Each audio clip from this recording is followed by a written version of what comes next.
His boss's laughter was sharp enough to cut skin, but when a 5-year-old girl placed her tiny hand on her father's face and whispered, the room went silent until another woman's voice rose and shattered everything they thought they knew.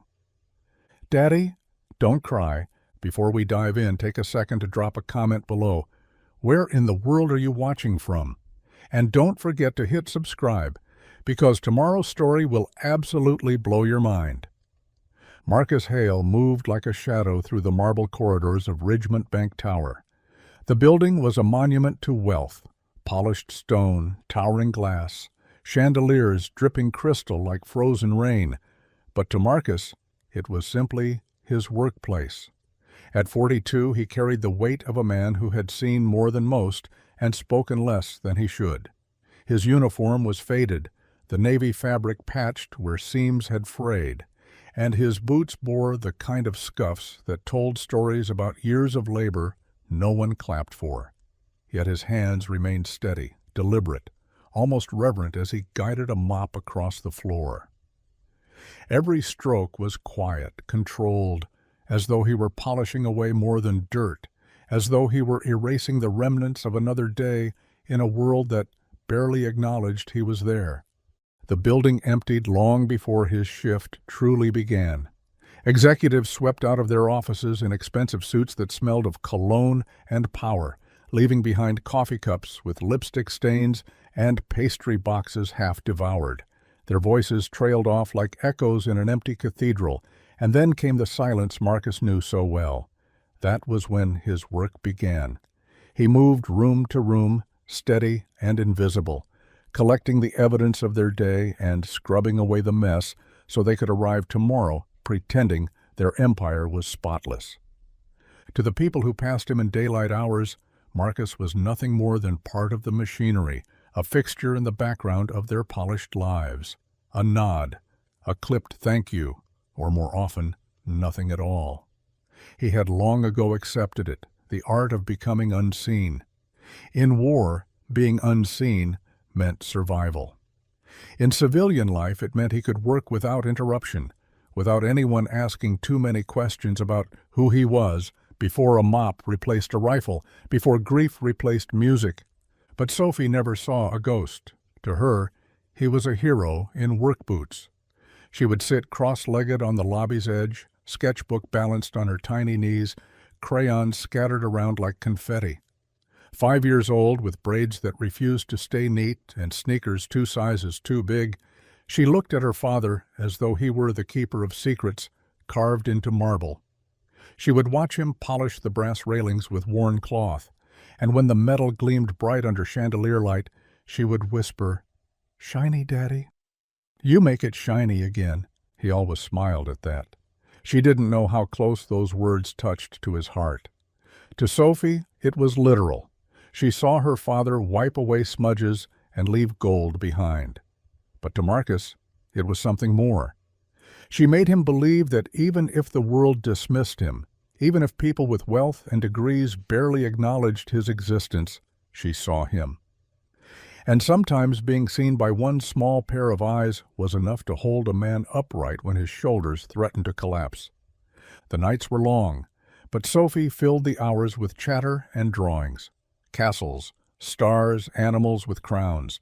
Sometimes she sketched him, bent over his mop or leaning against the gleaming railing, but in her versions he always looked taller, prouder, like someone out of a storybook. Marcus taped those drawings to the thin walls of their apartment, paper shields against the loneliness that lived there. He had no piano anymore, no sheet music, no stage. The old leather-bound notebook filled with unfinished melodies was tucked away in his locker, pages curled at the edges, left unread. Music had once been his language, but life had silenced it. Now his symphonies were clean floors and polished glass, crescendos written in the rhythm of mop strokes, and applause found only in Sophie's quiet giggle when he winked at her from across the room. To the night guards, Marcus was a fixture. To the executives, he was invisible. To Sophie, he was the man who held the world together with cloth and soap. And Marcus, for all the loss and weight he carried, believed that was enough. He told himself it was. He told himself that raising Sophie with kindness and steadiness mattered more than any recognition a man could crave. But even men who live quietly carry storms in their chests. Marcus's storm was grief, hidden beneath silence and calluses. His wife, Rachel, had been gone since Sophie's first breath, and every smile his daughter gave him was edged with the memory of what Rachel never got to see. Sometimes, while Sophie sketched under the glow of lobby lights, he would pause his mop and look at her, trying not to let his eyes sting. The world had taken so much, but it had given her, and that, he repeated to himself like a mantra, was enough. Until the night it wasn't, because some nights don't follow the rhythm of routine. Some nights, a single careless insult tears through the silence like shrapnel, cutting open wounds that never healed. On that night, Sophie's crayons rolled to the floor and her wide eyes lifted to her father, who stood trembling, jaw tight, breath sharp.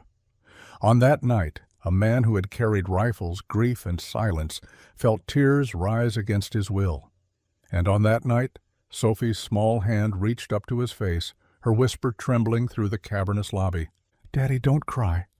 It was a whisper meant only for him, but the walls of Ridgemont Bank Tower carried it farther. And what came next would change everything. Sophie Hale was 5 years old, but her world was already filled with more silence than most children ever knew. She was small for her age, her braids never staying neat for longer than an hour, and her sneakers squeaked every time she tried to sneak across the marble lobby where her father worked. She carried crayons in a worn fabric pouch she called her color bag, and her sketchbook was never far from her arms. Inside those pages lived places she had never touched. Pianos she had only seen in pictures, castles that rose higher than the buildings her father polished, and stars she believed could fall into her hands if she just drew them enough times. But her favorite thing to draw was her father.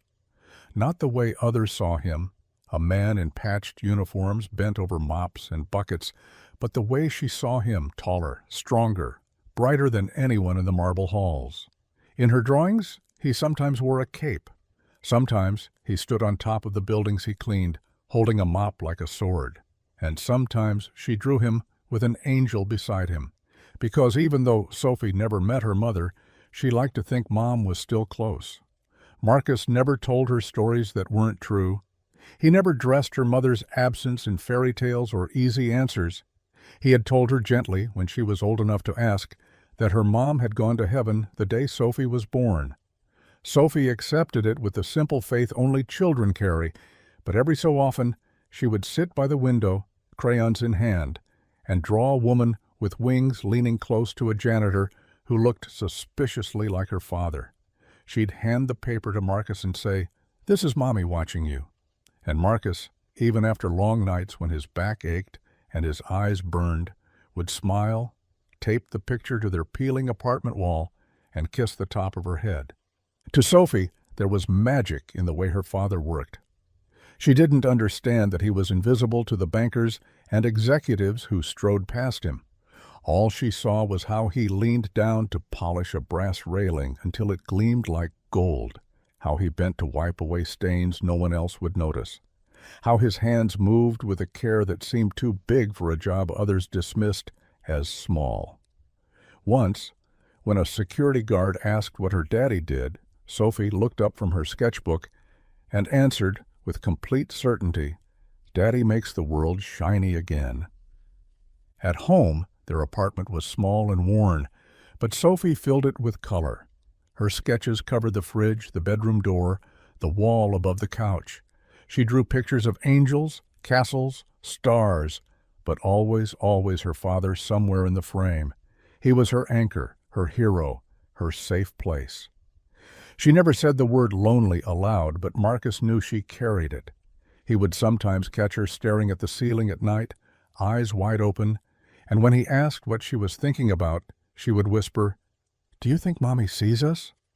Marcus would always answer the same way, steady and sure, "Every day, sweetheart." Sophie didn't cry much. She seemed to understand in some unspoken way that her father had already cried enough for both of them. Instead, she filled their life with laughter, little hums, and the scratch of crayon on paper. She hummed when she drew, hummed when she waited in the lobby, hummed when she watched her father mop the endless marble floors. The sound was soft, but Marcus often thought it was the only music left in his life. Still, Sophie was sharper than most people realized. She noticed when her father's shoulders slumped after a long shift, when his hands lingered a little too long on his knees as he rose from scrubbing.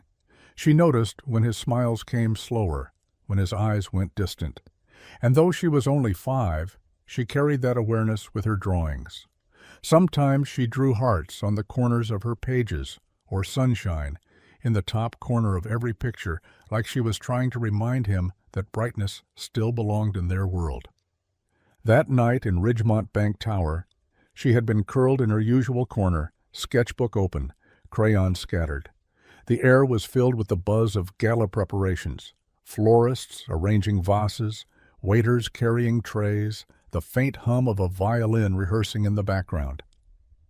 Sophie ignored it all, her little tongue poking out in concentration as she sketched her father next to the tall sculpture that dominated the lobby. She drew him taller than the sculpture, mop in hand, with stars around his head. She looked up at him every so often, just to capture the way his shoulders bent, the way his hands moved slow and careful, the way he looked at the world when he thought no one was watching. She didn't notice right away when his boss entered. She didn't understand the sharpness of the man's voice, not in words, but she heard the laughter that followed, the kind of laughter that didn't sound happy, just mean. She looked up and saw her father standing still, cloth in hand, his face tight. For the first time in her short life, Sophie saw her father's eyes wet, tears he didn't want her to see, tears he couldn't hide. Her small world shifted. She had drawn her daddy as a superhero, as shiny, as strong, but she had never drawn him like this. She had never imagined he could break. She scrambled up, crayons clattering across the marble, and ran to him, reaching her little hands toward his face. Her voice was so soft, almost a whisper, but it carried through the cavernous lobby. "Daddy, don't cry." In that instant, Sophie understood something no sketch could capture. Heroes could hurt. And the bravest thing she could do was remind her father that he was still hers, no matter what anyone else saw. The Ridgemont Bank Tower had always felt less like a building and more like a cathedral built for money. Its ceilings soared with gilded arches, chandeliers spilled light across marble floors polished to a mirror, and every sound seemed amplified, as though wealth itself demanded to be heard. On gala nights, the place became a theater. Carved wood doors opened wide to welcome board members, politicians, investors, and anyone wealthy enough to be worth inviting. They stepped out of black cars in tuxedos and gowns, dripping with diamonds and arrogance, their laughter echoing like a brass band. Marcus had been assigned to the lobby, the stage before the stage. He was to ensure the marble reflected every heel, that the massive glassware pyramid stood without a single smudge, and that the centerpiece sculpture, an abstract swirl of bronze and steel valued higher than his lifetime earnings, gleamed as though it had just been born. He worked with his usual silence, mop and cloth in rhythm, every motion measured, while Sophie sat in her corner of the world with her crayons. She was cross-legged on the floor, tongue poking out in concentration, a stubby blue crayon clutched tight, her sketchbook balanced on her knees, pages already filling with her little versions of the world, stars, castles, a giant piano even though she had never touched one. Every so often she'd look up, eyes tracking her father, sketching the curve of his shoulders or the careful way he bent toward the glass. She drew him taller than the sculpture, mop raised like a sword. Around them staff hurried in bursts of noise. Florists carried in buckets of white orchids and long-stemmed roses, scattering petals across the bases of vases that looked like ice. Waiters tested balance with silver trays stacked with champagne flutes. A young violinist leaned against the wall bow, flicking across strings in hesitant rehearsals. The air buzzed with the hum of preparation, the invisible electricity of something about to begin. To Marcus, it was just another night, another shift where invisible work transformed into applause for someone else. He polished, buffed, straightened, folded, never letting his eyes rise too high. The chandeliers glittered above him, but they might as well have been stars in another sky. All that mattered was Sophie, her humming as steady as his mop strokes. That was his music, his rhythm. He didn't know the night would test him in ways the war hadn't. He didn't know his daughter's innocent world of castles and crayons was about to collide with cruelty sharp enough to scar. He didn't know that a single careless joke tossed into the air like a stone would land in Sophie's chest and echo louder than the orchestra rehearsing upstairs. The gala had its own script. Guests would sip champagne under chandeliers, pose for photos beside the bronze sculpture, applaud speeches from board members who had never scrubbed a floor in their lives. Marcus knew his part by heart. He was to stay unseen, ready to clean spills before anyone noticed, to vanish into hallways when the guests arrived. His dignity had been built on silence, on swallowing words before they reached his mouth. It had been enough until tonight.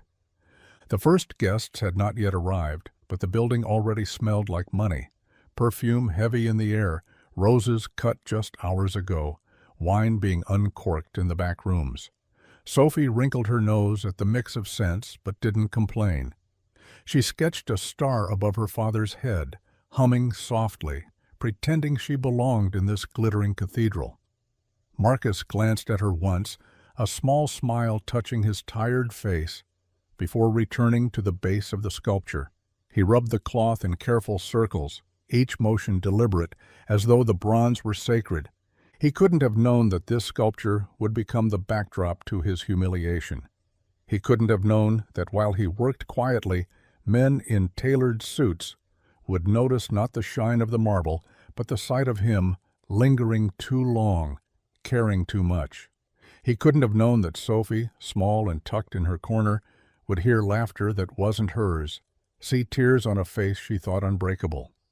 And he couldn't have known that in the wings of that vast lobby, a woman in a gown more expensive than his yearly wage would pause at the sound of his daughter's trembling voice and recognize something she thought she had buried in herself. The chandeliers glittered, the orchestra swelled, staff whispered final instructions. And Marcus, steady as ever, worked as though the world depended on the shine of that marble. He didn't yet know that his life was about to change, not because of the work he did, but because of the moment he dared, even in silence, to be seen. Arthur Calloway's entrance was always an announcement, never a quiet arrival. He didn't simply walk into a room, he owned it, or at least that's what he believed. Tonight was no exception. His shoes clicked sharply across the marble, as though the floor itself were a stage built to amplify his authority. He adjusted his cufflinks, straightened his tailored suit, and let his eyes sweep the grand lobby with the same disdain an art critic reserves for a forgery. Calloway lived for these moments, for the chance to remind everyone that the hierarchy wasn't invisible. It was enforced. And he enforced it with cruelty dressed up as humor. Marcus Hale was polishing the base of the bronze sculpture when Calloway's shadow stretched over him. He didn't look up. He never did when Calloway approached. He simply kept working, hand steady, cloth circling the same curve with practiced care. That was Marcus's way of surviving. Make yourself smaller, quieter, give them nothing to claw at. But Calloway had a gift for finding something anyway. "Hale!" he barked, his voice sharp enough to cut the hum of the staff bustling around them. "You missed a spot." Marcus bent lower, cloth pressing against the bronze. He cleaned the same patch again, knowing it was already spotless. But Calloway's game wasn't about the marble. It was about reminding Marcus, and everyone watching, that no matter how well he did his job, he would never be more than a janitor. Silence was Marcus's only shield, so he said nothing, only nodded faintly and polished harder. But Calloway wasn't done. His smirk widened, as his eyes drifted from Marcus to the small figure seated in the corner. Sophie! She had been lost in her sketchbook, crayons scattered around her knees, but when she felt Calloway's gaze, her pencil froze. Her wide eyes lifted, startled, as though caught doing something forbidden. "Bringing your brat to work again?" Calloway's words dripped with mockery. "What is this, daycare?" A few staffers nearby chuckled, thin, nervous laughter that wasn't really amusement, but survival. No one wanted to be the target, so they played along, even when the joke was cruel. The sound echoed far too loudly in the marble hall. Sophie's cheeks flushed crimson. Her small hands gripped the edge of her sketchbook, pressing down so hard the paper bent. She looked at her father, eyes searching his face, waiting for him to speak up, to push back, to defend her. But Marcus said nothing. His jaw tightened, his shoulders stiffened, and he bent lower still, polishing as though the shine of that bronze mattered more than the sting of words slicing through the air. He had learned long ago that pride was a dangerous luxury. In the army, swallowing pride kept men alive. In civilian life, it kept food on the table and a roof over Sophie's head. Silence was safer, always safer.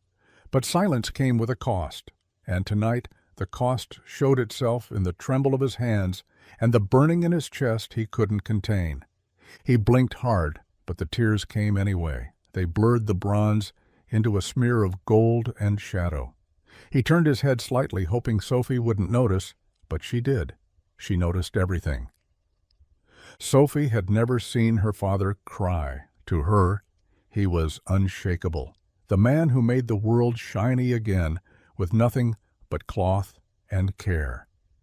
He was the hero of her drawings, the strong figure who towered over castles and stars. But now she saw his shoulders sag, saw the water gather in his eyes, saw him smaller than she ever imagined. Her heart clenched.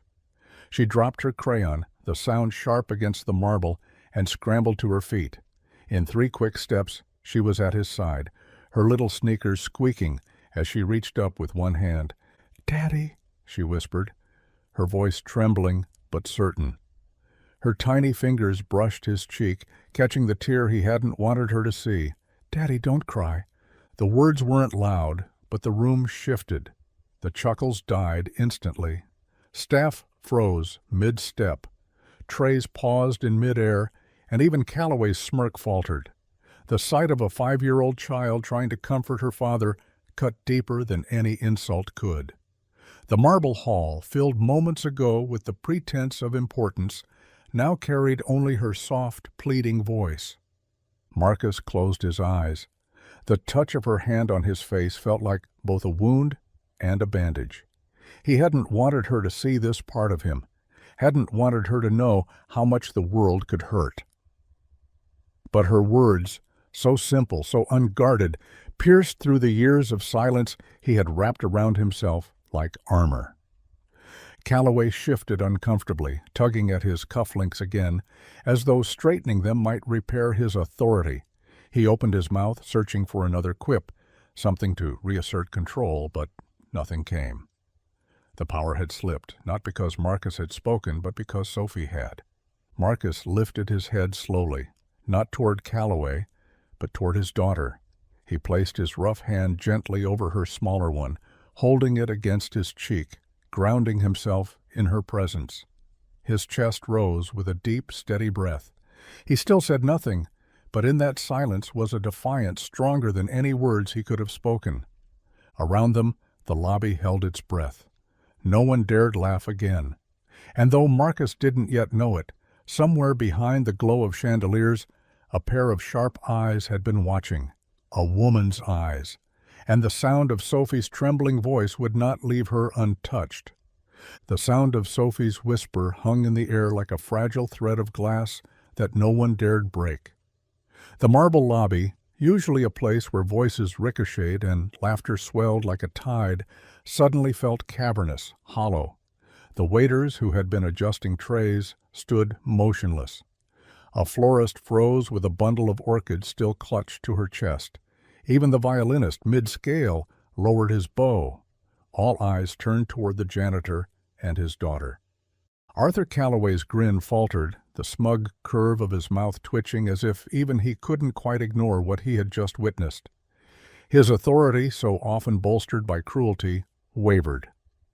The sight of a child, small, innocent, unafraid, holding her father's face as if she could shield him from the entire world, struck deeper than any rebuttal Marcus might have mustered. It stripped the room bare. It forced them to see what they had all carefully chosen not to see, the humanity of the man they dismissed as background noise. Sophie's hands were tiny against her father's weathered skin, her palms pressed firmly to his cheeks as though she could catch the tears before they fell. Her eyes, wide and unblinking, seemed too big for her face, and in them was something rawer than any adult dared reveal in a room like this. She whispered again, firmer this time, her voice carrying farther than it had any right to. "You're shiny, Daddy." "Don't let them make you dirty." The words cracked through the marble and glass like a hammer against stained glass windows. Marcus felt his throat close, the lump rising so high he thought he might choke on it. He hadn't realized how much she heard, how much she absorbed when he thought she was lost in her sketchbook, crayons scratching pictures of stars and castles. Every insult he had swallowed, every jab he had endured in silence, she had carried them too. And in her child's way, she was fighting for him now, fighting with the only weapon she had, truth and love. He looked down at her, at the sincerity burning in her little face, and he could barely breathe. He wanted to pull her close, to hide her from the eyes, drilling into them from every corner of the lobby. But it was too late. The moment was already too big, too undeniable. Calloway shifted uncomfortably, tugging at his cuff as though he could straighten his authority back into place. His mouth opened, searching for something sharp to reclaim the room, some joke to erase the sting of what had just been said. But before he could speak, another voice rang out. "Enough!" It wasn't loud. It didn't need to be. Strong, feminine, commanding, the single word cut through the air cleaner than any conductor's baton. Heads turned in unison toward the grand staircase that overlooked the lobby. There she was, Eleanor Stanton.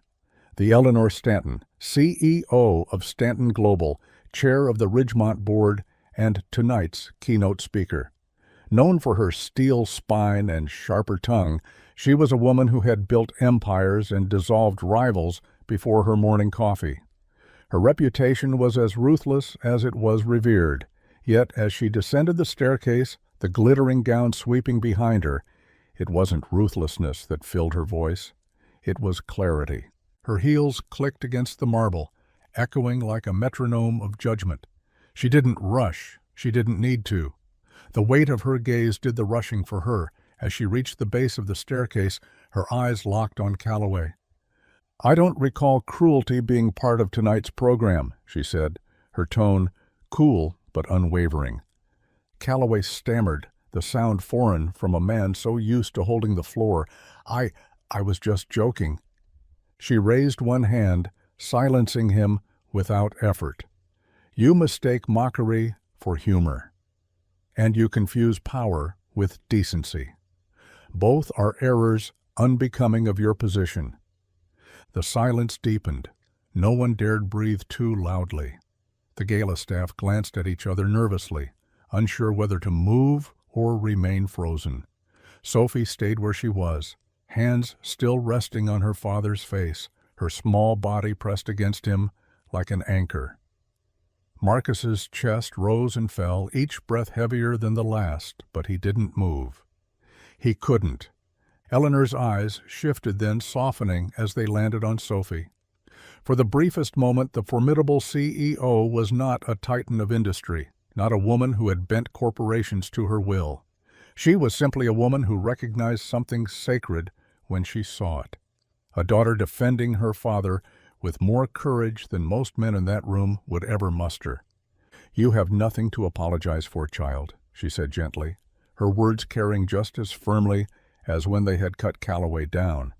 Sophie blinked, uncertain, and glanced at her father. Marcus swallowed hard, unable to form a reply.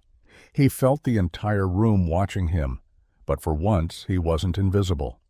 For once, the shine Sophie insisted he carried was impossible to ignore. Calloway looked as though he might argue again, but no words came. His authority had been shattered, not by Marcus raising his voice, but by a whisper from a little girl and the firm hand of a woman whose power came not from cruelty, but from presence. Marcus didn't know it yet, but the moment had already changed the course of the night. The mask of the gala, all its polish and pretense, had cracked wide open, and from that crack truth had spilled into the room. Truth spoken by a child, amplified by a woman, and carried on the silence of everyone who realized, in that instant, they were witnessing something they couldn't laugh away. Enough. The single word cracked through the lobby like a pane of glass shattering in slow motion. Conversations faltered mid-sentence, laughter froze in the air, and even the hum of the orchestra rehearsal from the mezzanine seemed to wither, heads turned upward toward the grand staircase, every eye drawn as though pulled by a string. Eleanor Stanton descended with the precision of someone who understood that presence was power. The black gown she wore seemed to drink in the light from the chandelier above, while diamonds at her wrist and throat refracted it back in sharp bursts. Her reputation had preceded her long before she set foot in the building, ruthless, decisive, untouchable. The kind of woman who had toppled boardrooms with a single sentence and rebuilt empires with another.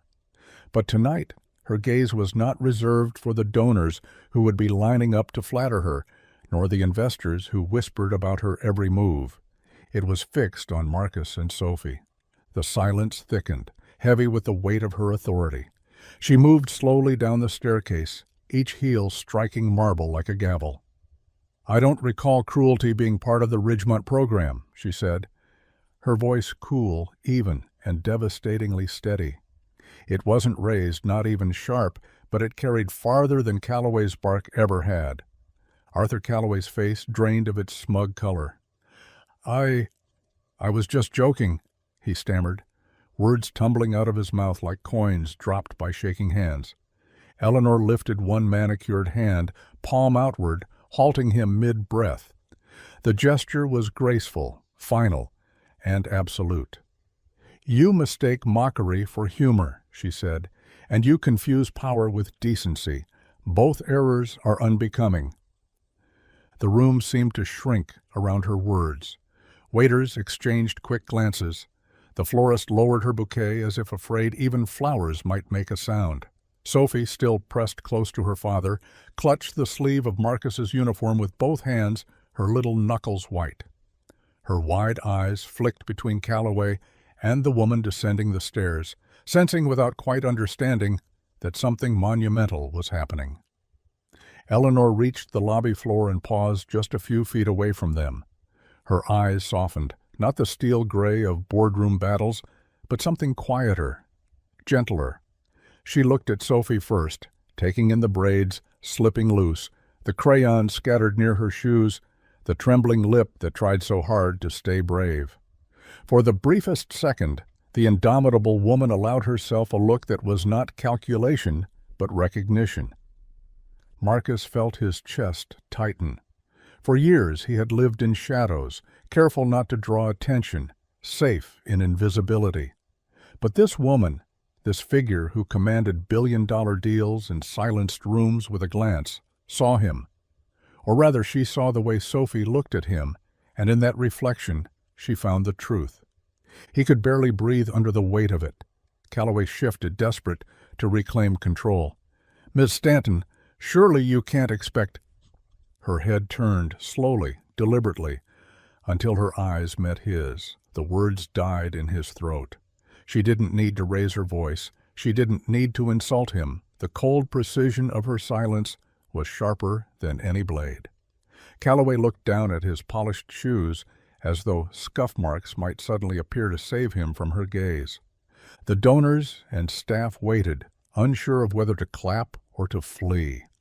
It was not the kind of moment galas were meant to hold. It was raw, unscripted, and dangerously human. Sophie tugged at Marcus's sleeve again, grounding him. Her little whisper, meant only for him, slipped into the silence anyway. "She's helping us, Daddy." Marcus swallowed hard. His throat ached.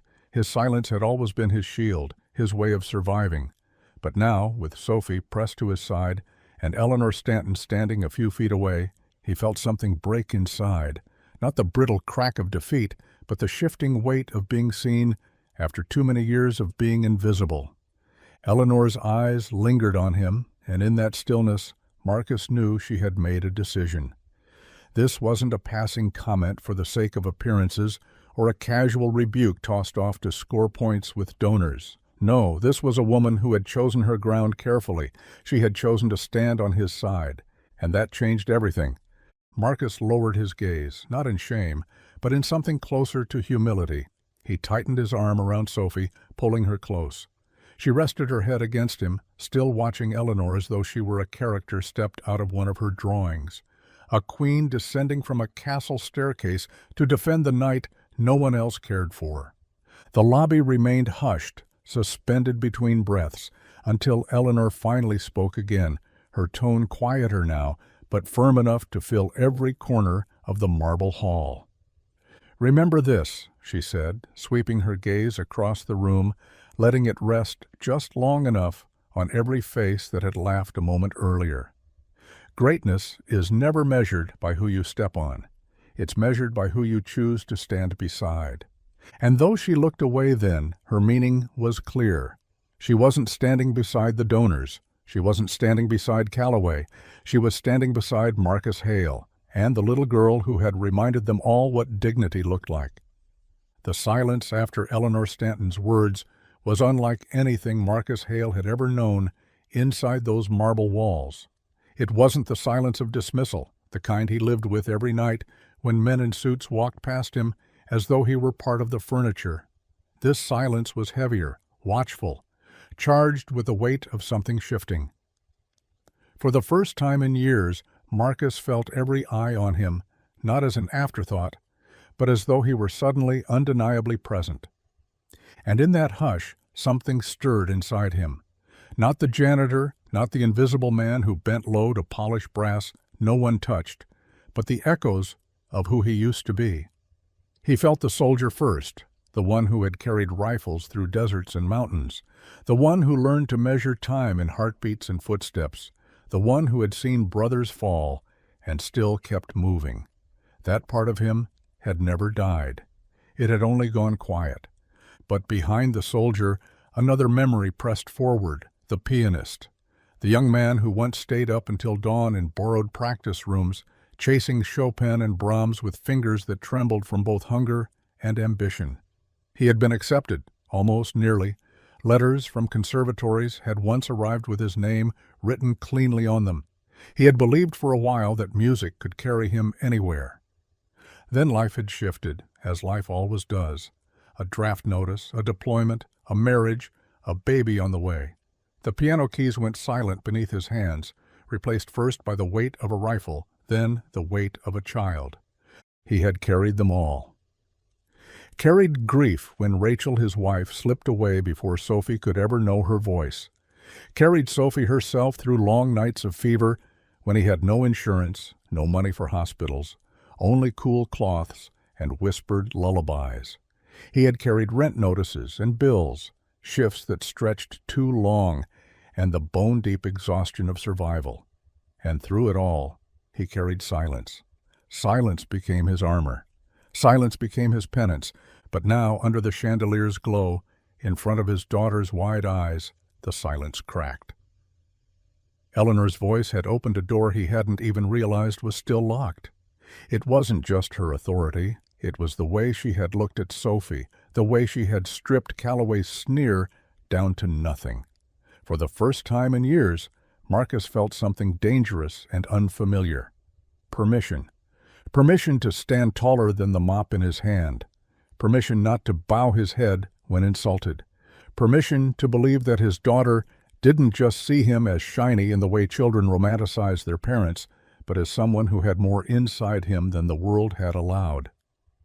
Calloway glared from across the room, face burning with humiliation. His authority, once unchallenged, now looked fragile, brittle as glass. He wanted to reclaim it, Marcus could tell. His fists clenched at his sides, his lips pressed thin. But his cruelty had already been undone by the simplest of things.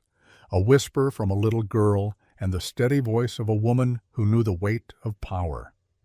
Calloway's rage only made him look smaller.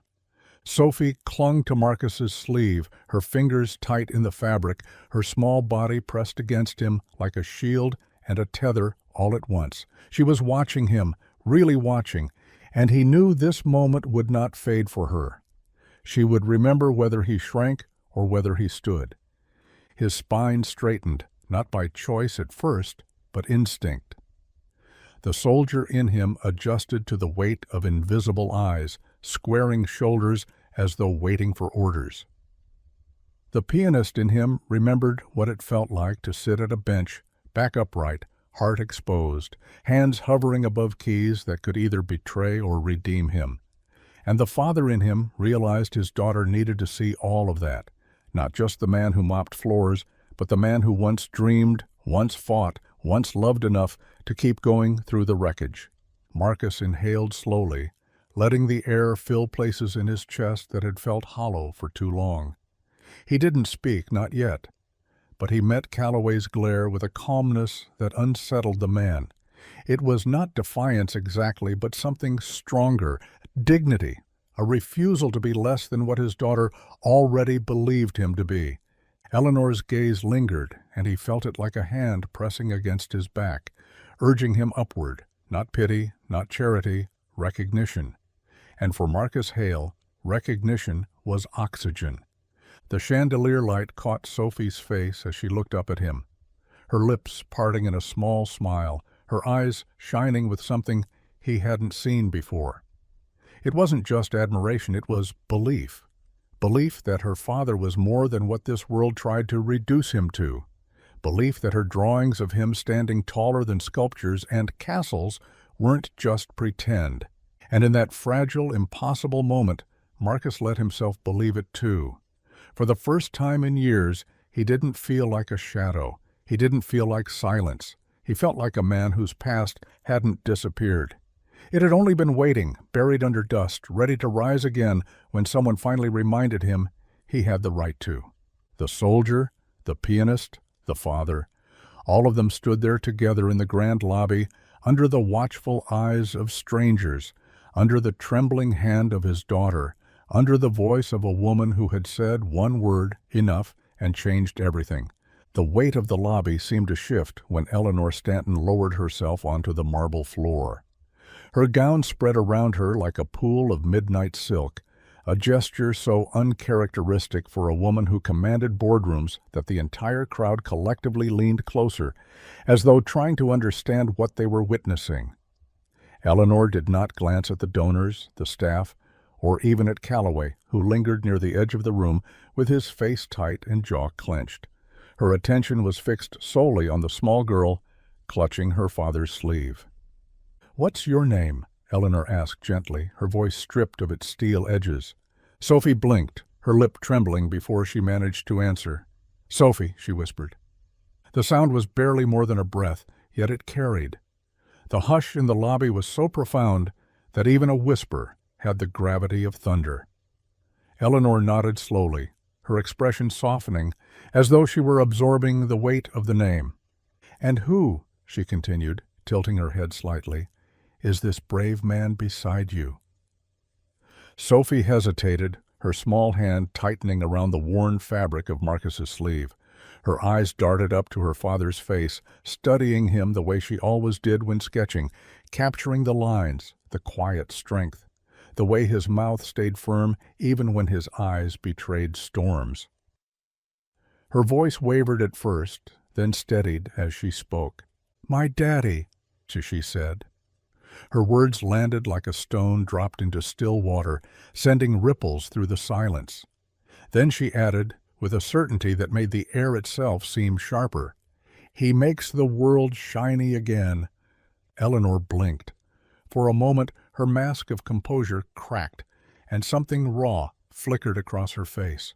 Around them, whispers rippled through the crowd like wind rushing through glass. Some stifled gasps, Others exchanged incredulous looks, unsure if they had misheard.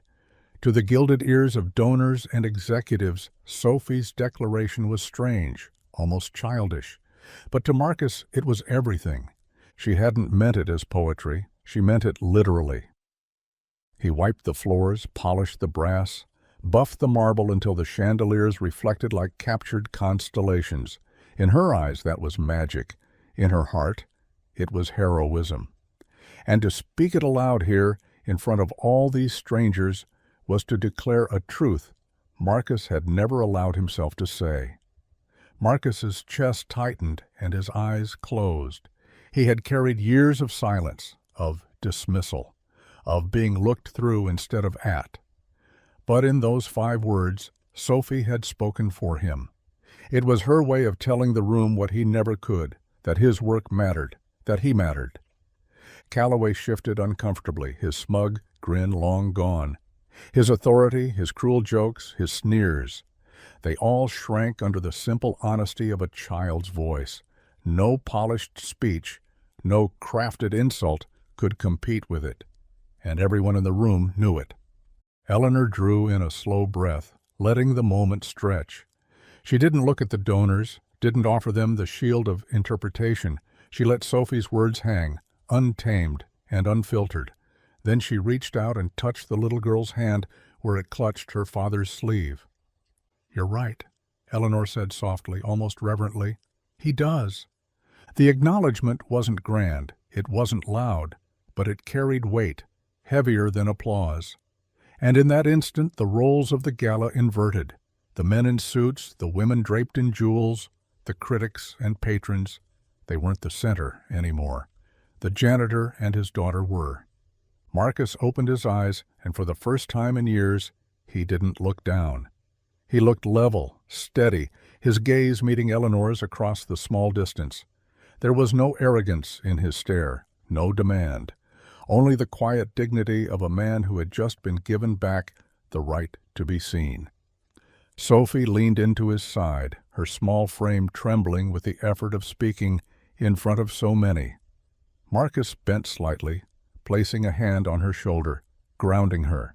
He wanted to tell her how brave she was, how her words had undone years of invisibility with a single stroke. But the words stuck in his throat. The lobby buzzed again, the whispers louder now, speculative and unsettled. Donors shifted in their shoes, unsure whether to dismiss the moment or hold it as something sacred. They were used to speeches filled with numbers and promises. They weren't used to truth spoken in the soft, steady voice of a child. Eleanor rose slowly, the gown whispering across marble as she straightened to her full height once more. She didn't brush her hands against the fabric, didn't smooth her hair, didn't reclaim the air of untouchable control she was known for. She simply stood there, allowing the memory of her crouched posture beside Sophie to linger. She turned slightly toward the crowd, her expression unreadable, but her eyes sharp. It was clear she didn't need to say anything further. The message had already been delivered, not by her, but by a girl with crayons in her pocket and courage in her chest. Marcus knew this moment would outlast the night. He could feel it in the way people stared at him differently now, not with ridicule, not with indifference, but with the uneasy awareness that they had overlooked something important. He didn't need their approval. He already had Sophie's, and that was enough. Still, as Eleanor's gaze met his one last time, Marcus realized something else. This woman, untouchable in every circle of power, had not only heard Sophie, she had believed her, and in that belief, Marcus saw the first fragile possibility of something he hadn't felt in years: change. For Sophie, the moment ended as simply as it began. She tugged lightly at her father's sleeve, looked up at him with a tired smile, and whispered, "See, Daddy?" They know now. And for the first time, Marcus let himself believe she might be right. The orchestra conductor hesitated at the edge of the marble lobby, his baton clutched like a fragile twig. His eyes darted nervously between Eleanor Stanton and the small crowd of board members shifting in their tuxedos and gowns. He cleared his throat, his voice careful, deferential. "Miss Stanton, the board is waiting upstairs. The program—" Eleanor didn't let him finish. She turned her head slowly, the movement deliberate, her black gown catching the chandelier light like ink spilling across glass. "They can wait," she said, her tone sharp enough to slice the air. "For once they should listen before they applaud." The conductor stepped back, bowing slightly, as though retreating from a storm. Eleanor's eyes found Arthur Calloway still standing rigid near the sculpture, his smugness melted into something raw and ugly. Her voice, cool and cutting, filled the hall. "Mr. Hale deserves more dignity in his silence than you'll ever earn in your noise." A ripple shot through the room. Gasps, sharp inhales, whispers sliding across marble like spilled water. A few staffers near the back exchanged quick glances and hid fleeting smiles behind lowered eyes. They'd lived under Calloway's sneer for years. To see him stripped bare in front of donors was a quiet satisfaction they didn't dare show too much of. Calloway's face flushed a violent crimson. He opened his mouth, searching for authority he no longer had. "With respect, Ms. Stanton," he managed, his voice cracking with forced composure. "He's a janitor." "And?" Eleanor's reply thundered, reverberating off the vaulted ceiling. "As if the title erases the man?" The words slammed into the room with the weight of judgment. Calloway faltered, his lips working, but no sound forming. Eleanor's hand swept toward Marcus, who stood with Sophie clinging to his sleeve, both of them bathed in the relentless light of chandeliers. "He carries more weight in those hands than your entire resume," Eleanor declared. The gala, polished to perfection, began to fracture. The delicate illusion of order and hierarchy cracked like porcelain under pressure. Donors shifted in their seats, glancing uneasily at one another. Some leaned toward their companions, whispering excuses, trying to laugh it off as theatrics, but their voices carried the edge of discomfort. It was one thing to overlook a janitor. It was another to be told they'd misjudged his worth in front of an audience. Marcus stood frozen. He had endured insults, swallowed pride, carried silence, as if it were the only shield he had left. But no one had ever spoken like this on his behalf. His chest tightened, as if his body didn't quite know how to hold the sudden weight of dignity Eleanor had handed back to him. Sophie pressed closer, her small fingers curled tight into his sleeve, her eyes never leaving Eleanor's face. Calloway sputtered, his voice rising with desperation. "This is absurd!" He polishes floors, he empties bins, and he raises a daughter who sees the world clearer than any of you in this room, Eleanor snapped. "What does your resume say of that?" Her words weren't shouted, but they carried the kind of force that silenced argument. Calloway's mouth hung open, his retort strangled before it could live. Eleanor didn't look at him again. Her gaze settled on Marcus, steady and unflinching. The edges of her voice softened, but her words still struck with precision. "You don't hide your past forever, Mr. Hale, not when it lives in your daughter's eyes." The lobby stilled again, as though time itself had bent to her.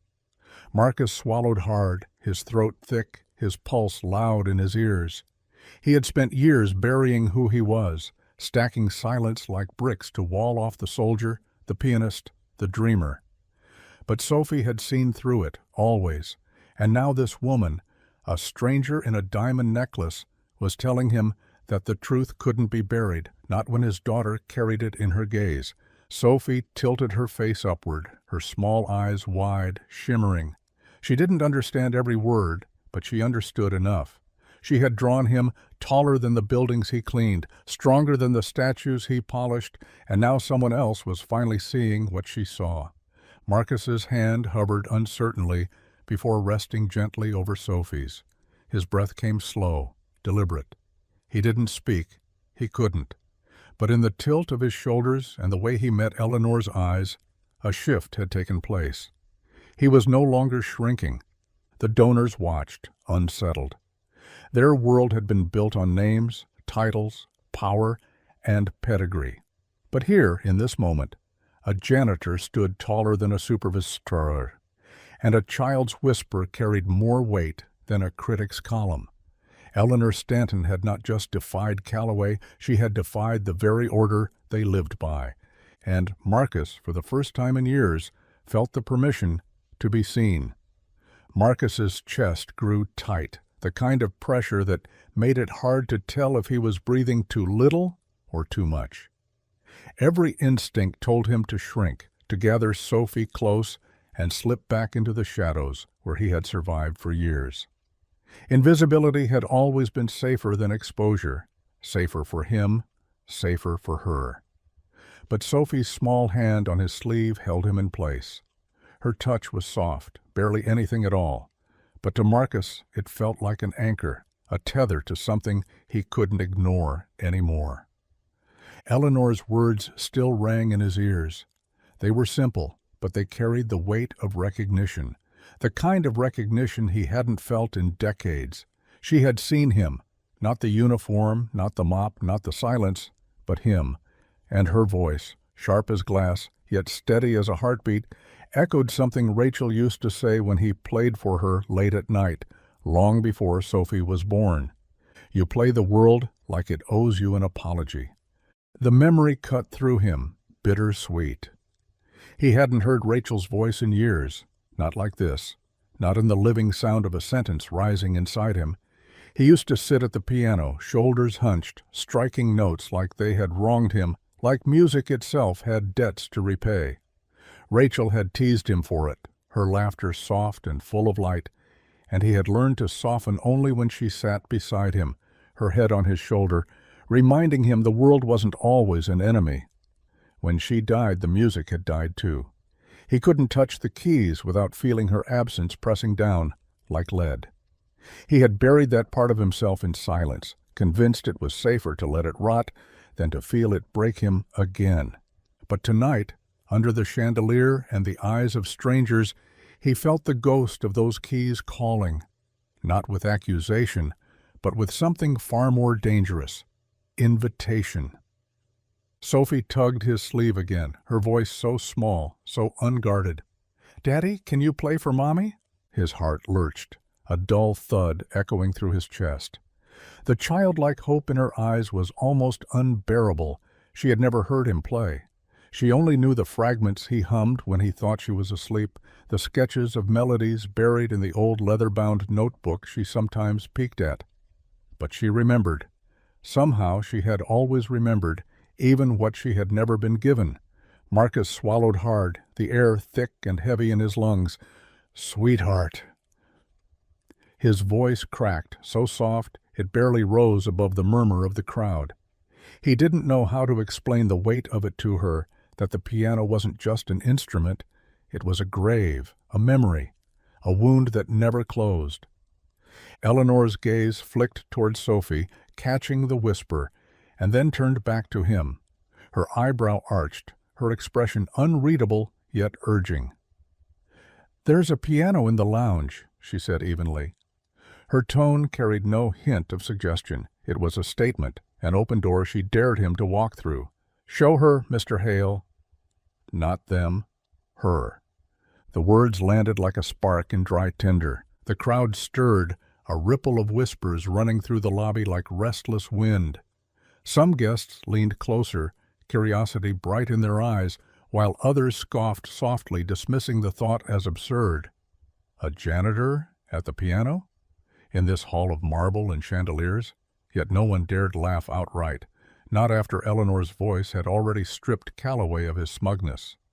Marcus stood still, his breath shallow, his pulse loud in his ears. He wanted to say no, to retreat back into silence. But Sophie's eyes, wide and glimmering, pulled at him with a force stronger than shame, stronger than fear. She wasn't asking for a performance. She wasn't asking for applause. She was asking for her mother, for the piece of him he had buried with her. His throat tightened. He had spent years telling himself music was gone, that it belonged to a version of himself who no longer existed. But Sophie had never believed that. She had seen him in ways no one else could, and now Eleanor, this woman who carried steel in her voice and diamonds at her throat, was telling him the same thing in her own way. The past wasn't gone. It was waiting, Marcus bent slightly, his hand covering Sophie's small one on his sleeve. His voice was a whisper, meant only for her. "It's been a long time, sweet pea." She nodded with the certainty only a child could have. "Then it's time." The words lodged in his chest, sharp and unrelenting. Eleanor's gaze held his, steady, unflinching, as though daring him to reclaim what the world had taken. Around them, the gala guests waited, not all with kindness, but all with curiosity. Calloway fidgeted, his eyes narrowing, sensing a challenge he couldn't laugh away. Marcus straightened slowly, his breath heavy, but steadying. He hadn't touched a piano in years. His fingers ached at the thought, calloused and stiff from years of work that required strength but no delicacy. He didn't know if they would even remember how to move across ivory and ebony. But as Sophie's small hand slipped into his, as Eleanor's words echoed Rachel's memory, as the ghost of keys hummed faintly in his chest, Marcus realized this wasn't about being perfect. It was about being seen, about letting his daughter know that the man she believed in was still there. And for the first time since Rachel's funeral, Marcus let the spark inside him glow. Marcus stood at the threshold of the lounge, every instinct screaming for him to turn back. He wasn't supposed to be here. He was supposed to remain in the shadows, cloth in hand, cleaning up after the men and women who treated marble floors like their personal red carpets. The piano gleamed under soft amber lights, its polished lid reflecting the crystal glow of chandeliers.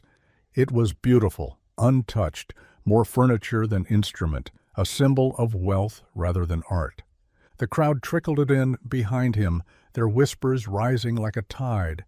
They came not with reverence, but with curiosity, the kind people hold when they expect a spectacle. Calloway trailed in with a thin smile plastered on his face, smugness trying to claw its way back.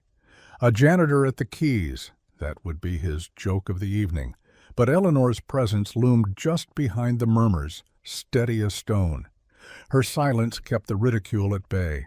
Marcus's boots felt heavier with every step toward the piano. His hands trembled as he reached for the bench, lowering himself slowly, the old wood creaking beneath him. He hadn't sat at a piano since Rachel's funeral. The memory of it had been too sharp, too loud, too much like betrayal. But now Sophie's small face hovered in the corner of his vision, her eyes wide, her lips parted in hope. He rested his fingers above the keys. The ivory felt foreign beneath his touch, colder than he remembered. For a moment he just sat there, staring, his shoulders rigid, his breath shallow. And then memory cut through him, Rachel's laughter, bright, teasing, the sound that had once filled their tiny apartment. "You play the world like it owes you an apology," she used to say, shaking her head as his fingers rushed too hard over the notes. She'd sit beside him, leaning against his arm, and he'd slow down, learning gentleness through her presence. That memory hit him now with the force of a wave, and his throat burned with the ache of it. He lowered his right hand, pressing middle C. The note rang out into the lounge, clear, raw, honest. It wasn't grand, it wasn't dramatic, it was simply true. The sound cut through the murmurs like a bell, tolling in the stillness. For a beat, no one moved. The gala's chatter, the shuffle of tuxedos, the clink of glassware, everything hushed. Sophie leaned against his side, her little body warm against his arm. She tilted her head up, her whisper carrying only for him. "Don't cry, Daddy," she said softly. Then, after a pause that felt like a hand tightening around his heart, "Play." He inhaled, a shaky breath that seemed to scrape against his ribs, and then he did. The first chords stumbled, clumsy from years of neglect, his calloused hands stiff from work that had taught them to scrub and carry, not dance across ivory. But music is patient. It remembers even when you try to forget. And slowly, as he let his fingers move, the stiffness gave way to memory.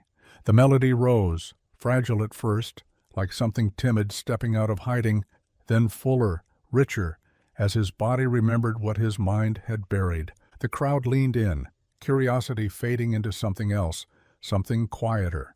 Marcus wasn't playing for them. He wasn't performing. There was no polish, no practiced flair, only honesty. Every note was a confession. Every pause was a truth.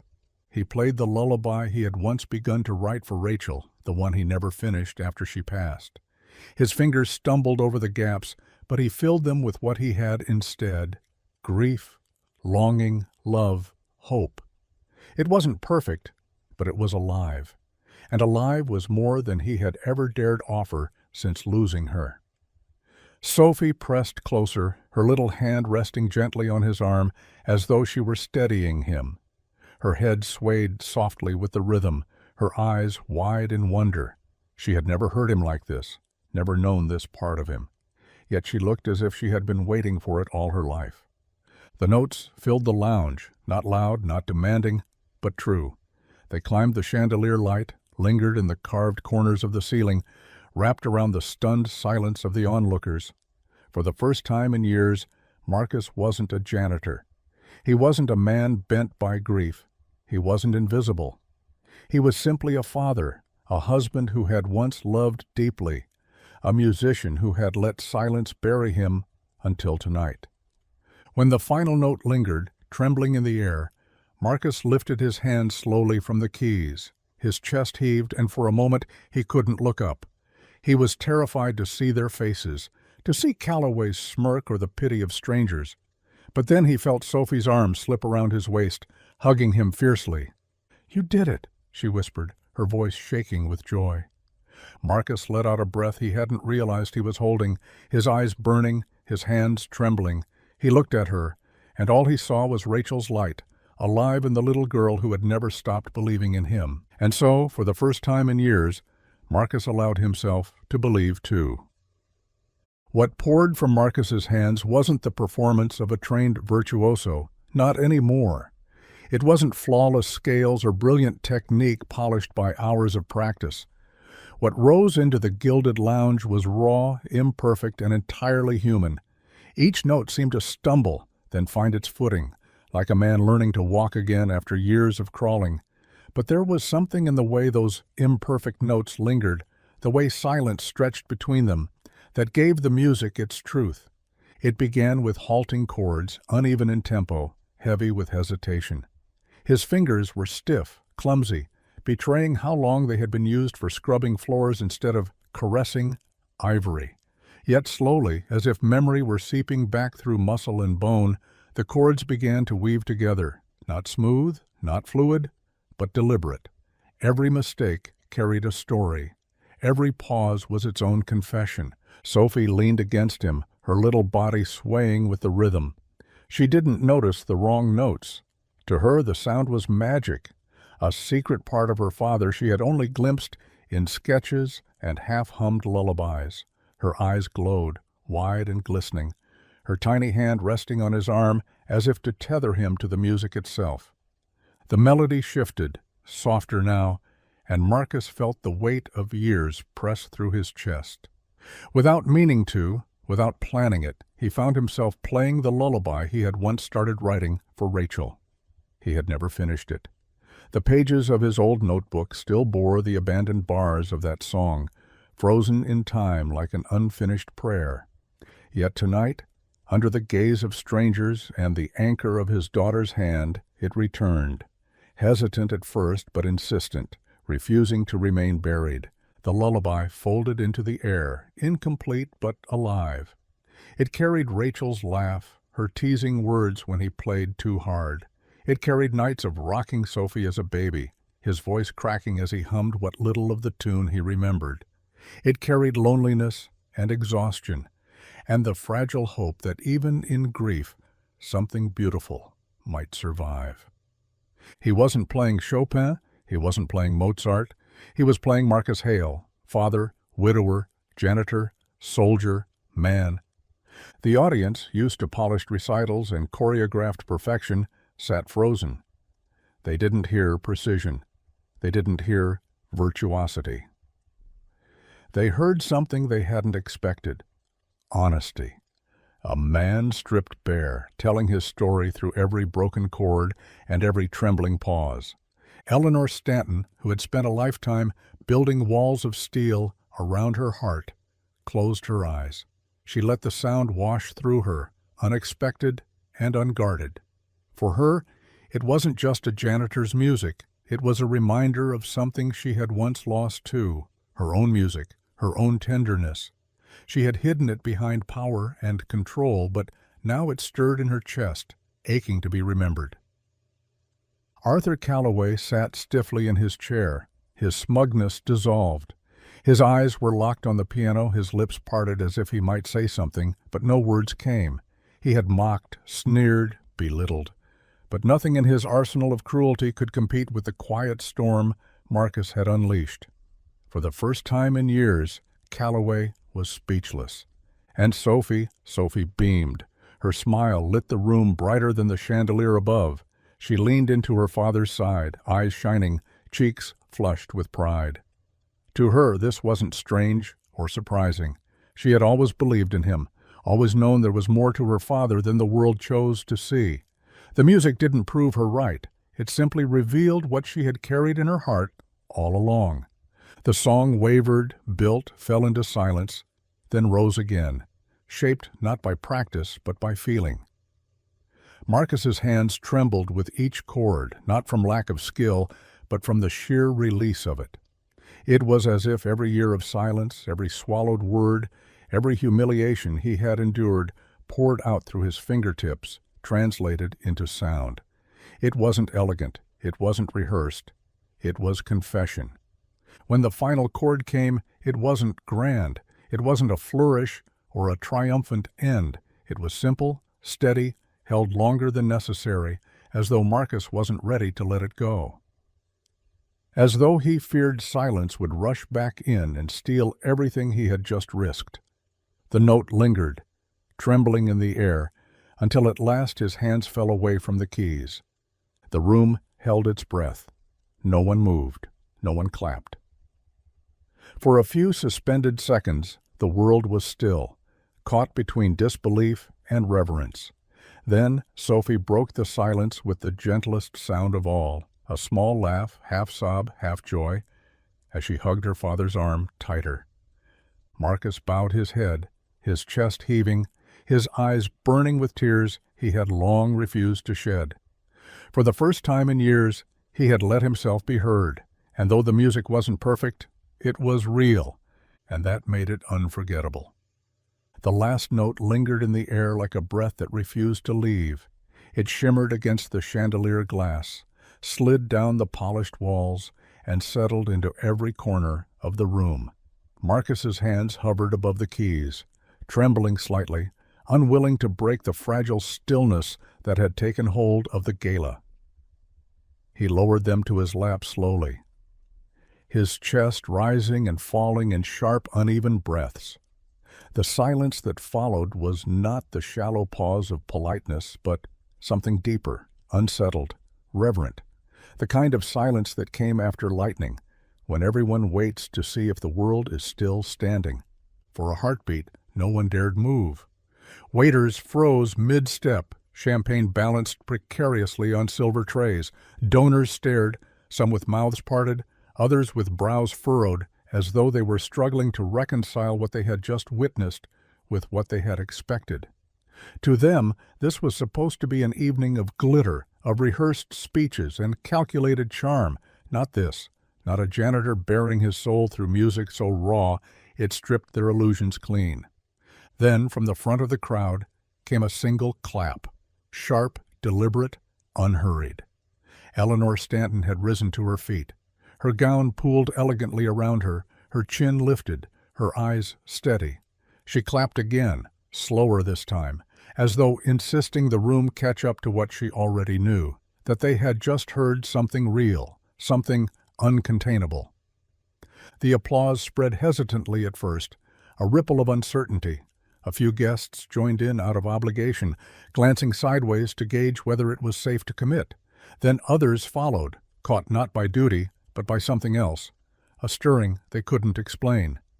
What had begun as scattered notes of approval built into a chorus, then into thunder. The chandeliers shook with the force of it. Sophie leapt up beside the piano, clapping with all the strength in her tiny hands. Her face was lit with joy, her braids bouncing as she hopped in place.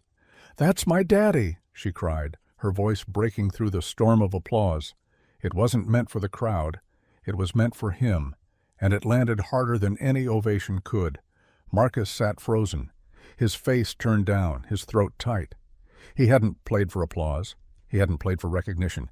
He had played because Sophie asked him to, because for the first time in years he couldn't say no. The applause felt foreign, almost unbearable, but Sophie's laughter, Sophie's joy, that he could hold on to, that was the only ovation he would ever need. Eleanor's clapping did not waver. She wasn't applauding as a board chair, nor as a woman admired for her power. She applauded as a witness, someone who had seen truth unveiled and refused to let it slip away unacknowledged. Her slow, deliberate rhythm anchored the chaos of the room, making it clear that this was not mere politeness. This was reverence. On the far side of the lounge, Arthur Calloway shifted uneasily. His face burned crimson, the sheen of sweat glistening at his temples. The man who had strutted into the lobby with smug authority now looked like a child caught cheating on a test. He tried to slip toward the side door, his polished shoes quiet on the marble, but too many eyes tracked him, not openly, not confrontationally, but with a quiet disdain sharper than ridicule. He had mocked what he didn't understand, and now in the wake of music that left people raw and searching, he was revealed for what he truly was, small. Calloway hunched his shoulders, as if that could shrink him from their judgment, and disappeared through the doorway. But his absence barely registered. The room no longer belonged to him, it belonged to Marcus and Sophie. People surged closer, not out of hunger for spectacle, but as if drawn toward a fire in the cold. They wanted to stand near the piano to catch a trace of the sound that still clung to the air. Some donors who had arrived tonight with practiced smiles and diamond necklaces now found themselves blinking back tears they didn't expect. Others whispered to each other about the honesty of it, about the way it stripped everything false from the night. Marcus remained seated, one hand resting on Sophie's shoulder, grounding himself. His chest still shook with the effort of holding an emotion he had tried to bury for years. But as he glanced at Sophie, who was clapping so hard her palms were turning red, something loosened in him. For once, he didn't feel like a ghost. He didn't feel invisible. He felt seen, not by the room, not by Eleanor Stanton, but by his daughter, who had always known the truth and now had the whole world confirm it. The chandeliers glittered above, as though the building itself had been waiting for this. The gala, once a machine of prestige and power, now bent around the fragile, undeniable force of a janitor's song. It wasn't on the program, it wasn't rehearsed, it wasn't planned, but it was the only thing people would remember. In that moment, Marcus understood something that had eluded him for years.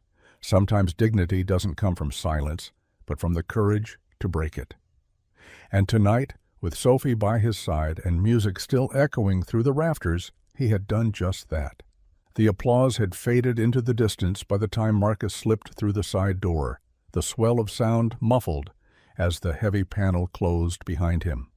The sudden quiet of the service hallway hit him like a wave, pressing against his chest as though the building itself had exhaled. He leaned back against the cool concrete wall, his breath coming hard and uneven, each inhale catching like he'd just finished running. His hands still trembled from the keys, from the weight of letting himself be heard after years of silence. He pressed them flat against the wall, as if anchoring himself to something solid. Sophie clung to his leg, her little arms wrapped tight around his thigh. Her face was glowing, flushed from the joy of the moment she had just lived through, though she didn't fully understand the magnitude of what her father had just done. To her, it wasn't a performance. It was a promise kept. She tilted her head up, looking at him with a mix of awe and mischief, as though she had known all along he could do it. And maybe she had. For a long moment, father and daughter stayed there in the dim hallway, catching their breath in silence, broken only by the faint buzz of fluorescent lights overhead. Marcus felt his knees weaken, the exhaustion of years pressing against him all at once, but Sophie's grip anchored him as surely as her whisper at the piano had. Footsteps clicked against the concrete floor, sharp but unhurried. Marcus didn't need to look up to know who it was.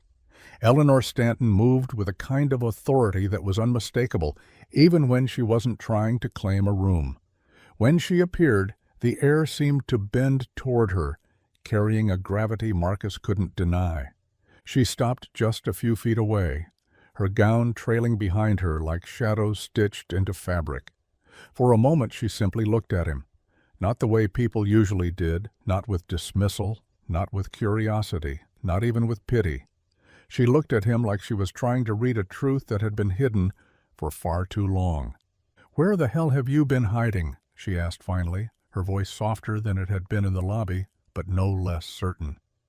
Marcus let out a dry chuckle, shaking his head.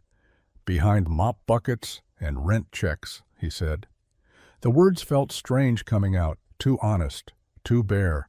But he had no shield left to hide behind, not after what Sophie had just pulled out of him. Eleanor tilted her head, her diamond earrings catching the dim light. She shook her head slowly, as though disappointed by the answer. "Not any more," she said, the words carrying more weight than he knew how to hold. Sophie's eyes flicked between the two of them, her small body pressed against Marcus's leg. She didn't understand boardrooms or reputations, didn't know the way a single moment could ripple outward to change the course of a life. But she understood her father. She understood the music that had poured from him. And she understood that this woman had seen him too. Sophie tugged lightly at Marcus's sleeve. "See," she said, her little voice so matter-of-fact it almost made him laugh. "You're shiny." Marcus swallowed hard. He had heard those words from her before, always delivered with childlike certainty. She had whispered them while watching him polish railings, had scribbled them into drawings where he stood taller than skyscrapers. He had always smiled, taped the drawings to their apartment wall, but deep down he never believed it. To him, it had been her innocence speaking, her way of turning survival into magic.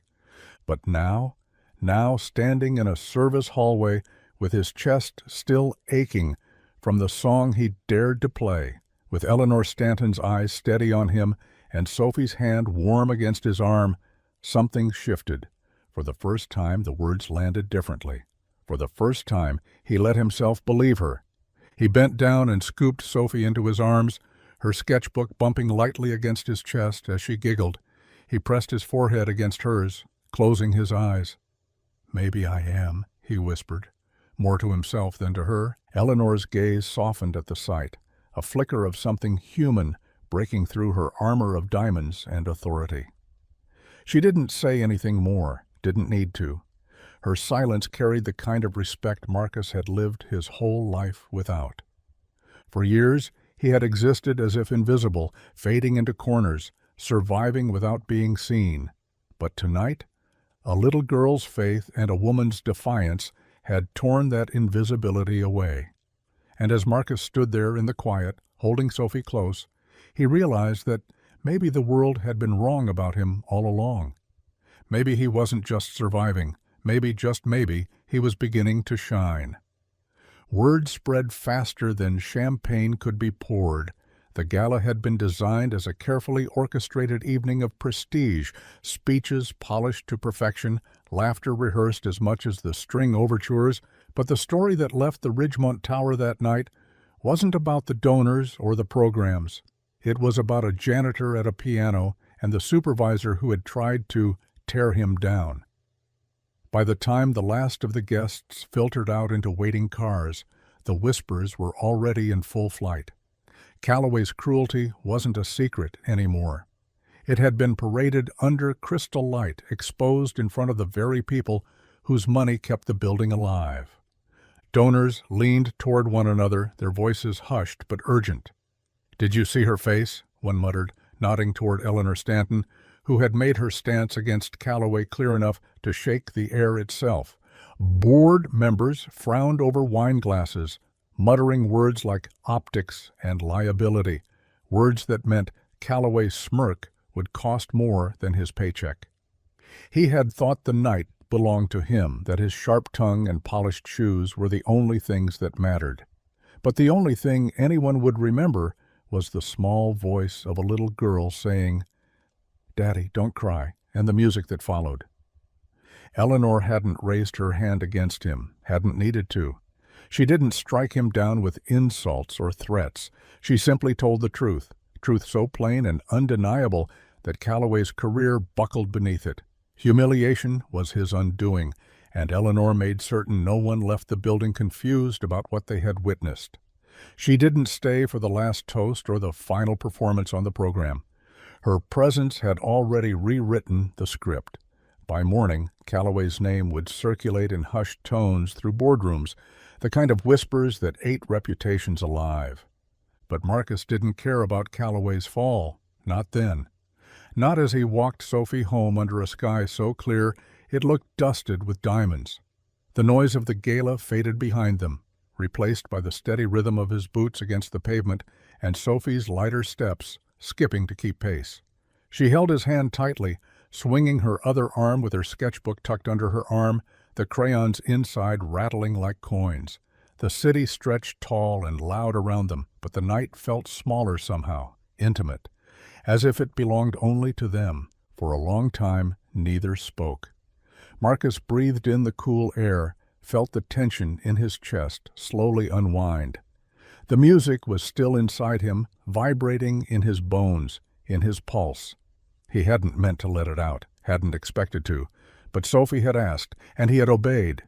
And in doing so, something long buried had broken free. He felt both exposed and whole, as if grief and hope had woven themselves together in the notes he had left behind in the marble hall. Sophie broke the silence first, her voice gentle, unsure. "Daddy?" He looked down at her. "Yes, sweet pea?" Her eyes were wide, reflecting the glow of a street lamp as she tightened her grip on his hand. "Do you think Mommy heard?" The question hit him in the chest harder than any insult Calloway had ever thrown. It was so simple, so childlike, but behind it was a longing he recognized all too well. He swallowed, his throat thick. For years he had carried Rachel's memory in silence, afraid to speak her name too often, afraid it would make the absence sharper for Sophie. But here she was, asking the one question he had never allowed himself to voice. He squeezed her hand gently, steady, his voice low but certain. She heard every note. Sophie's lips curved into a small smile, the kind that trembled, like it wasn't sure if it wanted to cry instead. She pressed her face briefly against his arm as they walked, letting his sleeve soak up the warmth of her cheek. Her breath came out in a soft sigh, as if his words had wrapped her in something stronger than any blanket could. Marcus tilted his head toward the sky. He hadn't let himself think about Rachel while he played, not consciously, but she had been there. He felt it in the spaces between the notes, in the ache of the melody, in the way his fingers trembled as though reaching for her. Maybe Sophie was right to ask. Maybe the music had bridged something bigger than the room, something wider than grief. Behind them, Calloway's world unraveled. Before dawn, his phone would ring with calls he didn't want to answer. The board would summon him not for congratulations but consequences. By midday, the same donors who had once shaken his hand would shake their heads at his name. He had built his reputation on authority laced with cruelty, and now cruelty was the very thing that destroyed him. Eleanor hadn't needed to swing a blade. She had let him cut himself on the truth.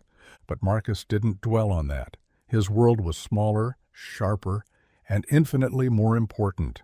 His world was the small hand in his, the quiet question still echoing in the air, the belief in Sophie's eyes when she looked at him. He didn't care if the city talked tomorrow. He didn't care if the board shifted its loyalties or if Calloway vanished into whispers. What mattered was that his daughter had asked if her mother heard, and he had been able to tell her yes. They turned down their street, the stars hidden now by taller buildings, the night dimmer, but no less alive. Sophie yawned, leaning against him as her steps grew slower. Marcus lifted her into his arms, her head resting against his shoulder, her sketchbook pressed between them. She was asleep before they reached the door, but her question lingered in the air, and so did his answer. She heard every note, and for the first time Marcus believed it too. The following week, Marcus found himself in a place he never imagined, Eleanor Stanton's office. It was not the cold glass fortress he expected, the kind of space designed to intimidate visitors into silence. Instead, it felt strangely human. The walls were lined with shelves, not just of law books and binders, but of photographs. Black and white prints of city streets, faded images of orchestras, a sepia-toned portrait of a piano that looked worn but loved. Floor-to-ceiling windows overlooked the skyline, but the blinds were half-drawn, softening the light that spilled across the dark oak desk. For once, Marcus didn't feel like he had stepped into the world of the untouchable. He felt like he had been invited. Sophie sat beside him, her sneakers dangling from a chair far too big for her, clutching her sketchbook as though it were an official document she might need to present. She looked around the office wide-eyed, fascinated not by the skyline, but by the little things, the bowl of river stones on the windowsill, the antique clock ticking softly in the corner, the half-empty teacup on the desk. She whispered to Marcus, "It smells like books and tea," and he almost smiled. Eleanor didn't stay behind her desk. She stood in front of them, leaning lightly against the edge, her gown from the gala replaced by a tailored navy suit that managed to look both powerful and comfortable. She didn't greet Marcus like an employee. She didn't greet Sophie like a guest's child who had tagged along. She greeted them as though they belonged here. "I want to start something," she said without preamble. Her tone was direct but not cold, and Marcus noticed she wasn't rehearsing. This wasn't a speech crafted by publicists. It was an idea she had chosen to speak aloud in their presence first. A program. Music for children who think they don't belong in rooms like that. Marcus blinked, shifting slightly in his chair. He had no idea what to say to that. He rubbed his palms together, rough from years of labor, and let the words settle. "Why me?" he asked finally, his voice low, almost cautious. "You could hire anyone. 100 teachers with degrees, people who know the right way to stand in a room like that." "Why, me?" Eleanor's eyes softened. For a moment the steel melted, and something vulnerable, something almost tender, shone through. "Because you remember what it feels like not to be seen," she said. She didn't rush the words, didn't sweeten them. She said them like fact, like she was naming the very thing she had built this invitation upon. Marcus swallowed. Her words struck deep, deeper than he wanted to admit. He thought of Sophie watching him from the corner of the gala lobby, sketchbook clutched to her chest. He thought of her tiny hand brushing away his tears when he couldn't hold them back. He thought of every night he had gone unnoticed, every hour he had carried silence as though it were his only armor. And he realized she was right. Sophie, unable to contain herself, clapped her hands together, the sound sharp and bright in the quiet office. "Can I help draw the room?" she asked eagerly, lifting her sketchbook, as if ready to start right there at the desk. Eleanor smiled, the corners of her mouth lifting in a way that softened her whole face. "Yes, you can," she said. The answer came quickly, without hesitation. "In fact, I'd like you to. You'll see things the rest of us forget to notice." Sophie's grin widened, and she flipped open her book, already sketching with the stub of a purple crayon she pulled from her pocket. She drew chairs in circles, walls covered in music notes, a piano at the center like a beating heart. Eleanor watched her with quiet wonder, as though the child's imagination was proof of something she had been trying to find. Marcus leaned back slightly in his chair, his chest tight with emotions he couldn't name. He didn't know how to respond to any of this. Part of him wanted to laugh at the absurdity, a janitor being asked to build a music program for children. Part of him wanted to say no, to run back to the safety of mop buckets and silence. But another part, a part he hadn't listened to in years, wanted to believe. He looked at Eleanor, at the way she stood watching Sophie draw, at the way her expression flickered between control and something like hope. He realized she wasn't offering him charity. She wasn't even offering him a job. She was offering him a chance to step into the light, not just for himself, but for children who had been told they didn't belong in places where music lived. The thought terrified him, but it also lit something inside him, something he hadn't felt since Rachel's laugh had filled their apartment. He exhaled slowly, his gaze drifting to Sophie, who looked up from her sketch with a bright, toothy smile. "Daddy," she said, "they need stars on the ceiling, so kids don't forget to look up." Marcus's throat tightened. He nodded slowly, looking back at Eleanor. "If we do this," he said carefully, "we do it right. No pretending, no polish for show. Real music, real kids, real chances." Eleanor nodded. "That's the only way it works," she replied. And in that moment, in the quiet of an office overlooking the restless city, Marcus Hale, janitor, widower, soldier, father, took his first step into something new. Not just for him, for Sophie, for every child who had ever sat in a corner, clutching a sketchbook, believing they were invisible. The wing had been abandoned for years, a stretch of rooms tucked behind heavy doors at the far end of the bank tower. Dust clung to the windows, and the air smelled stale, as if it had been holding its breath since the last clerk switched off the lights decades ago. No one saw potential there. To the board, it was wasted square footage, a relic too costly to repair and not grand enough to lease. But to Marcus, Eleanor, and Sophie, it became something else, a blank canvas. The first time Marcus stepped inside with Sophie at his side, he felt the hollowness of it, the way sound seemed to echo against walls that had forgotten laughter. Sophie looked up at him, wide-eyed, sketchbook pressed tight to her chest. "It's too quiet," she whispered. He nodded because she was right, but then she pulled a crayon from her pocket and crouched down, pressing purple against the wall.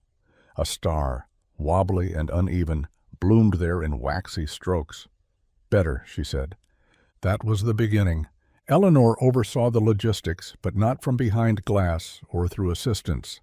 She rolled up her sleeves, surprising even herself, and walked the rooms with Marcus, her heels clicking on the cracked tile. She listened as Sophie explained why the walls needed colors and why the lights should be soft, not harsh like the lobby's chandeliers. "Kids get scared when everything's too shiny," Sophie explained with certainty, as though she had always known. Eleanor nodded and scribbled notes in the margins of her leather planner. The transformation was slow, but it grew with rhythm. Painters came in with buckets of sky blue, lavender, and pale yellow, the colors Sophie picked after much debate, announcing, "It has to look like morning, so people know it's a new start." Marcus volunteered to help them, his steady hands guiding brushes along baseboards and window frames. At night, when everyone left, he stayed behind, wiping stray streaks of paint from the floor and polishing the piano bench until the wood gleamed. It reminded him of the way he used to care for instruments in his youth, when practice rooms were borrowed and time at the keys was bought with labor. Donations trickled in, first from Eleanor's personal circle, then from others who had heard whispers of what was being built. Old violins, keyboards, clarinets, drums, and guitars, some scratched, some missing strings, arrived in cardboard boxes and worn cases.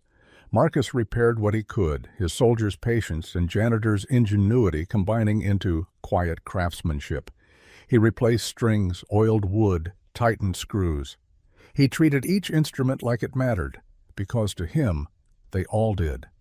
The benches were lined up not in stiff rows but in circles, so no one sat in front or behind. The lighting was softened, lamps casting a warm glow instead of blinding brilliance. Sophie had insisted, "It has to feel like a living room, not a test." Eleanor agreed, ordering fixtures herself and refusing to settle until the rooms carried warmth instead of intimidation. And then the stars came. Sophie insisted every wall needed them. She and Marcus stayed late one evening, the smell of fresh paint still clinging to the air as she drew stars across the blue walls with chalk markers, big ones, small ones, some clustered together, others drifting alone. "So nobody forgets to look up," she explained seriously, standing back to admire her handiwork. Marcus watched her, heart full, and for the first time he saw not just a room but a future. When the space was ready, children began to arrive. They came shy at first, led by parents who weren't sure if this was truly for them. Some carried no instruments, only restless hands. Some carried silence heavy as stone.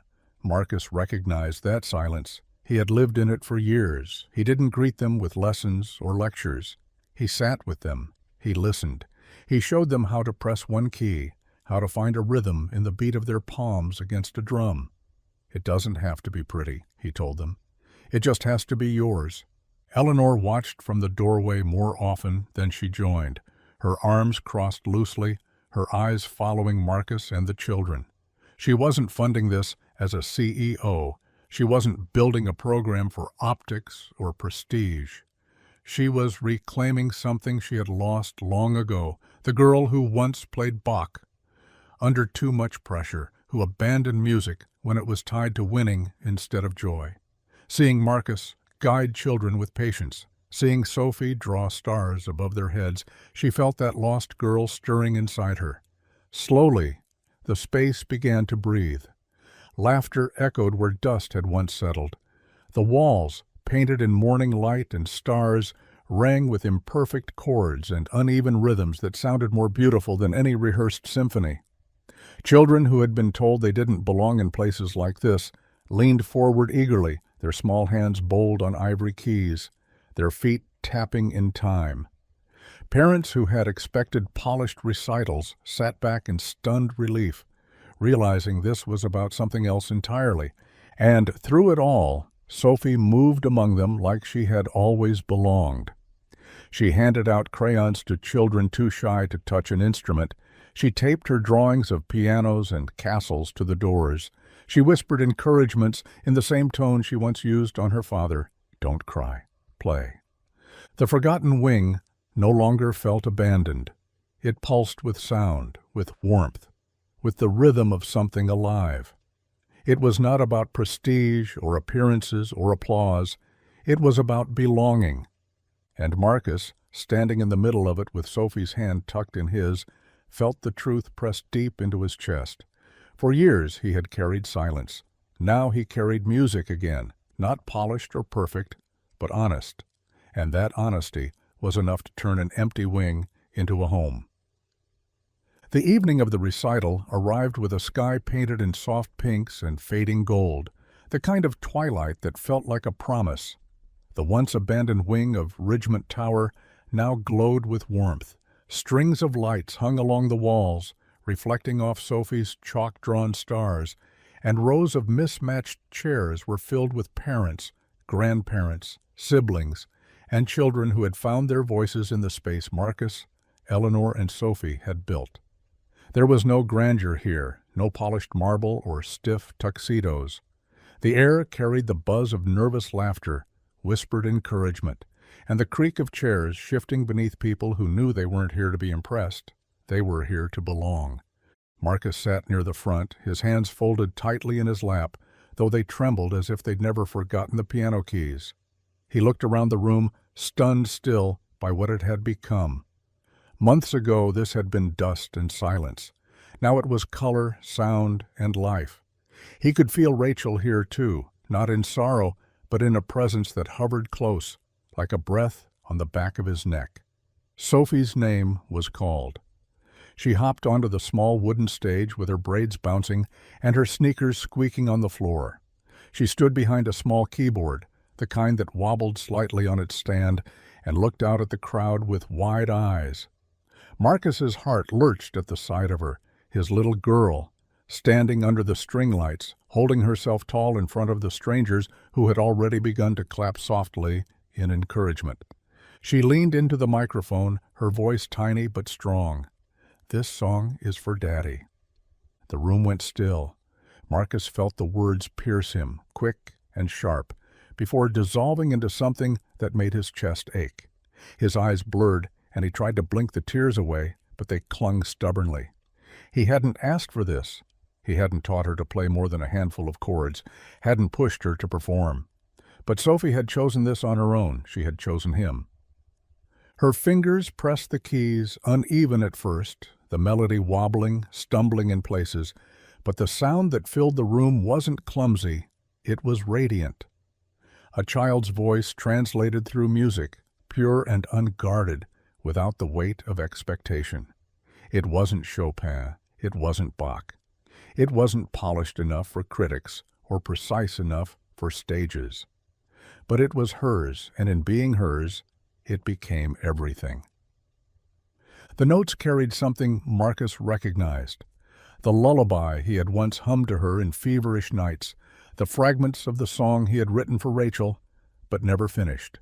Sophie had taken those broken pieces and stitched them together into something whole. Her small body swayed with the rhythm, her lips moving as though she were whispering the words silently to herself. She was giving back what she had been given. Not music, but belief.